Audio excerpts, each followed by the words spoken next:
Prime Minister Jacinda Ardern has opened the country's first suicide prevention office. Let's go live to New Zealand. Our correspondent Jackson Williams standing by. Jackson, the PM says the country's high suicide rate is shameful.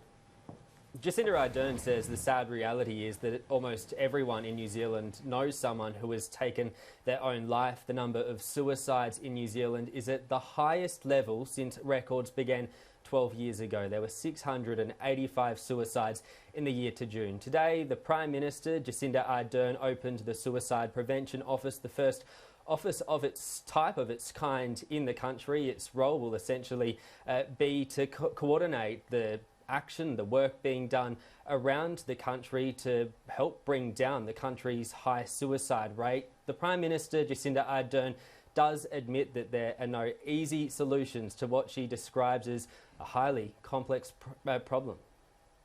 New Zealand's heartbreakingly high rate of suicide is shameful.